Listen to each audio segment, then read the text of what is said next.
पूरे देश में आदर्श आचार संहिता लागू हो चुकी है, चुनावों की घोषणा भी हो चुकी है, प्रत्याशियों की घोषणा हो चुकी है और नामांकन फार्म भी दाखिल कराए जा चुके हैं। आज हम चुनावी चौपाल के दरमियान पहुंचे थे मऊगंज जिले के खटखरी बाजार में, जहां पर हमारी मुलाकात मऊगंज के पत्रकार विजय तिवारी से।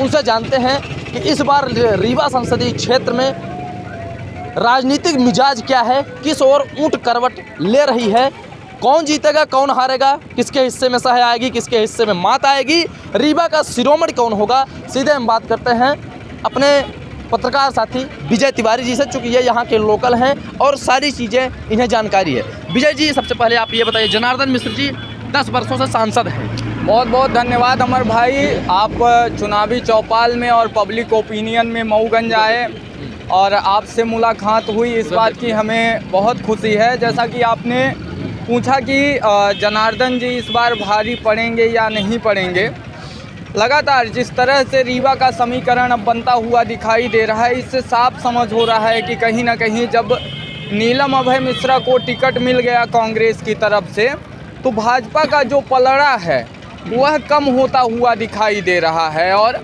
अभय मिश्रा का पलड़ा भारी होता हुआ दिखाई दे रहा है। इसके कई मायने हैं और कई वजह है, समीकरण है। बिल्कुल बिल्कुल समीकरण है। मैं भी आज विगत एक सप्ताह से जा रहा हूं, चुनावी चौपाल कर रहा हूं, लोगों से मुलाकात कर रहा हूं। जिस तरह से लोगों के द्वारा बताया जा रहा है कि 10 साल से यहां पर सांसद थे जनार्दन मिश्रा, लेकिन उनके द्वारा उस तरह से कोई भी विकास का कार्य नहीं किया गया जो विकास का कार्य किया जाना चाहिए। जबकि अभय मिश्रा को लेकर और नीलम मिश्रा को लेकर अभी जनता में एक उत्सुकता है कि नया चेहरा है और पूर्व में यह सिमरिया से विधायक रह चुकी हैं, इस समय पर उनके पति विधायक हैं, तो कहीं ना कहीं अगर रीवा संसदीय क्षेत्र से यह जीतते हैं तो कुछ नया विकास देखने को मिलेगा, विकास के नए आयाम स्थापित किए जा सकते हैं। लेकिन अगर बात की जाए रीवा संसदीय क्षेत्र की, भाजपा बनाम कांग्रेस है या भाजपा का बनाम अन्य है या कांग्रेस बनाम, किन किन घटकों के बीच में, किन किन दलों के बीच में यहाँ पर लड़ाई चल रही है? बिल्कुल, लड़ाई तो सिर्फ 2 ही दलों के बीच में है, भाजपा और कांग्रेस। अगर भाजपा को देखा जाए तो भाजपा प्रधानमंत्री नरेंद्र मोदी का चेहरा रखकर वोट मांग रही है, जबकि कांग्रेस के द्वारा व्यक्तिगत अपना चेहरा रखा गया है प्रत्याशी का, और प्रत्याशी खुद और उनके पति लगातार फील्ड पर जा रहे हैं, मेहनत कर रहे हैं। भाजपा के भी प्रत्याशी फील्ड पर जा रहे हैं, लेकिन जिस तरह से जब जनता से बात की जाती है और पब्लिक के द्वारा यह बताया जाता है कि अभी तक रीवा वह विकास नहीं पा पाया है जिस विकास का हकदार रीवा है, रीवा संसदीय क्षेत्र। बिल्कुल बिल्कुल, रीवा संसदीय क्षेत्र जिस तरह से जिस विकास की गति में चलना चाहिए वह विकास अभी कहीं ना कहीं दूर है। जबकि कुछ अन्य लोगों के द्वारा यह भी बोला जाता है कि जनार्दन मिश्रा राजेंद्र शुक्ला के सिर्फ यस मैन हैं, कि अगर राजेंद्र शुक्ला के द्वारा बोल दिया गया कि ऐसा नहीं ऐसा, तो उनके द्वारा बोल दिया जाता है कि ऐसा नहीं ऐसा। कहीं ना कहीं अगर बीजेपी को देखा जाए तो बीजेपी सिर्फ और सिर्फ प्रधानमंत्री नरेंद्र मोदी के चेहरे पर चुनाव लड़ रही है, ना कि किसी विकास के कार्य पर। अगर सांसद के विकास कार्य को पूछा जाता है, भाजपा के लोगों से जब पूछा जाता है कि आप विकास के कार्य बताइए, तो उनके द्वारा सिर्फ एक जवाब रहता है जो कि प्रधानमंत्री नरेंद्र मोदी के द्वारा किए गए हैं। आज मैं आपको बीच में रोकूंगा। आज यहाँ पर आज कहना चाहिए कि 11 अप्रैल है, 11 अप्रैल 2024 को बिल्कुल मऊगंज जिले के नई गढ़ी में राजनाथ सिंह का आगमन हुआ था। बिल्कुल ठीक है।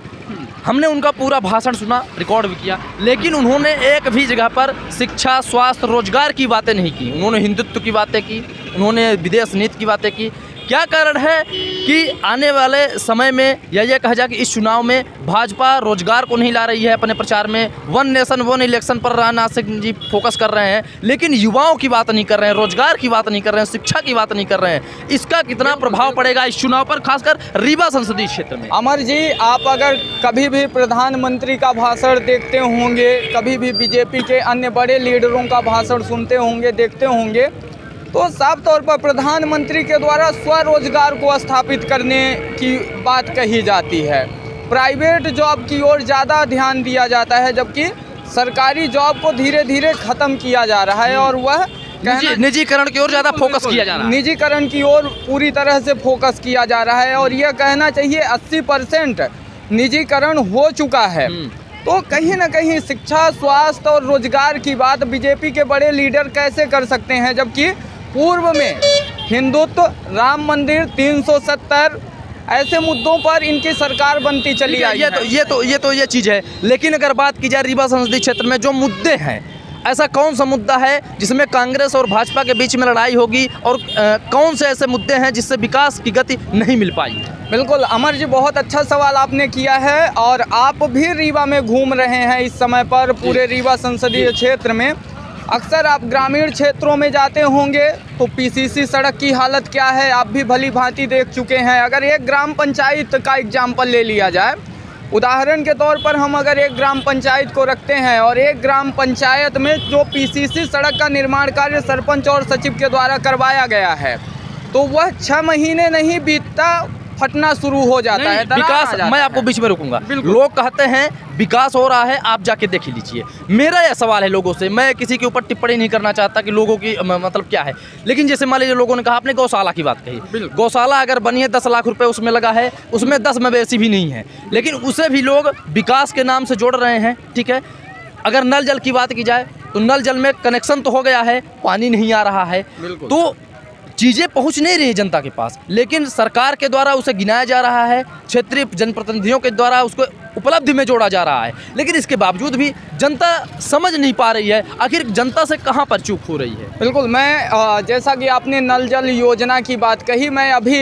2 दिन पहले गया था गढ़ में, रीवा संसदीय क्षेत्र में ही आता है। गढ़ में हमारी चौपाल थी और गढ़ के लोगों के द्वारा साफ तौर पर बताया गया कि हैंड पंप में पानी नहीं आ रहा है, जबकि वहाँ के लोकल विधायक हैं मनिगमा के नरेंद्र प्रजापति, उनके द्वारा यह कहा गया कि पानी है, कुछ जगह पर भूमिगत जल स्तर कम होने की वजह से नहीं है, व्यवस्था की जा रही है। लोगों का, गढ़ के जो लोग इसी तरह काम करते हैं, जैसे अगर 8 घंटे की नौकरी रहती है, मान लीजिए आपकी नौकरी है, हमारी नौकरी है, हम लोग 8 घंटे 12 घंटे काम करते हैं, वैसे बीजेपी के जो कार्यकर्ता हैं वह 24-24 घंटे 16-16 घंटे, अब इस समय पर तो चुनाव आ गया है, उनको नींद नहीं आएगी, भले अपने जेब से वह पूरा पैसा लगा दें, प्रचार प्रसार में अपने घर का पैसा ले जाकर लगाएं, पूछ एक भी रुपए की ना हो, कोई पूछ ना हो, लेकिन उनका जो माइंड सेट है ना, वह पूरी तरह से ये हो चुका है कि हमें बीजेपी को जिताना है, चाहे जैसे जिताना है। और कांग्रेस की अगर कभी बात की जाए तो कांग्रेस में अंदरूनी कलह जो रहती है, तो कहीं ना कहीं कांग्रेस अंदरूनी कलह के कारण मात खा जाती है और यही अपनों का दंश झेल रही है। बिल्कुल बिल्कुल, कांग्रेस अपनों का दंश झेल रही है। और अभी जिस तरीके से आपने देखा होगा कि कांग्रेस के कई सारे पदाधिकारी बीजेपी में शामिल हो गए हैं और जो बीजेपी में नहीं शामिल हुए वह कांग्रेस से इस्तीफा दे दिए हैं। कुछ के द्वारा यह आरोप लगाया गया कि हमें कांग्रेस में वह सम्मान नहीं दिया गया, वह जगह नहीं दी गई जो देना चाहिए। जिस तरह से कांग्रेस का काम करने का तरीका है वह अलग है और बीजेपी का जो काम करने का तरीका है वह अलग है। कहीं ना कहीं अगर भाजपा जीत रही है तो उसमें ज़मीनी स्तर के जो कार्यकर्ता हैं, जो बूथ लेवल के कार्यकर्ता हैं, उनकी महत्वपूर्ण भूमिका है। तो यह कहा जा सकता है कि रीवा संसदीय क्षेत्र बीजेपी की ओर जा सकती है। मतलब अभी संशय लग रहा है। बिल्कुल, संशय तो परिणाम तक रहता है, हम 100 में 100 नहीं कह सकते, लेकिन आप 100 में से टक्कर काफी बिल्कुल जैसे पिछली बार परिणाम सामने आया था 3 लाख मतों का अंतर था, बिल्कुल इस बार कम हो सकता है। अभी जिस तरीके से मैं 5-6 विधानसभा घूम चुका हूँ, रीवा संसदीय क्षेत्र में 8 विधानसभा है और विधानसभा में जाऊँगा तो जिस तरीके से वहाँ पर पब्लिक के द्वारा बताया जा रहा है तो यह बताया जाता है कि प्लस पॉइंट ही रहेंगे, पिछली बार से प्लस पॉइंट रहेंगे, कम नहीं जाएंगे। तो ये कहना चाहिए कि अगर पिछली बार 3 थे तो इस बार 2 से प्लस जाएंगे, ये नहीं कहा जा सकता है कि 3 प्लस जा सकते हैं। पिछली बार के परिणामों में गिरावट आएगी, बिल्कुल गिरावट आ सकती है, क्योंकि जिस तरीके से कांग्रेस के जो प्रत्याशी हैं नीलम अभय मिश्रा, इनके द्वारा एक दिन में 13 सभाएं 14 सभाएं और रात के 11 बजे तक सभाएं की जा रही हैं, ताबड़तोड़ मेहनत की जा रही है, ताबड़तोड़ मेहनत की जा रही है और कांग्रेस को जिताने की पुरजोर कोशिश की जा रही है कि कवायदें चल रही हैं बिल्कुल पूरी तरह से। और बीजेपी के सबसे बड़ी बात तो अभी मैं गया था सिमरिया क्षेत्र में, वहाँ पे जो देखने को मिला जो बीजेपी के कार्यकर्ता हैं, कुछ पदाधिकारी ऐसे हैं जो कि लीगल तो नहीं लेकिन अनलीगल अंदरूनी कांग्रेस से हाथ मिला चुके हैं परोक्ष रूप से। बिल्कुल। और कहीं ना कहीं अगर मान लीजिए यहाँ पर बीजेपी में गिरावट आती है तो यह कहा जा सकता है कि भाजपा भीतरघात का शिकार होगी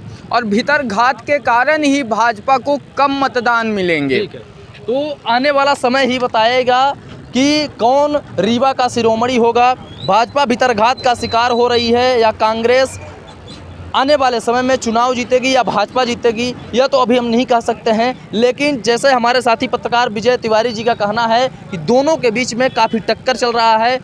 जहां एक और कांग्रेस काफ़ी ताबड़तोड़ प्रचार कर रही है, मेहनत कर रही है, वहीं भाजपा सिर्फ धर्म और मोदी के नाम पर उनके भरोसे पर बैठे हुई है।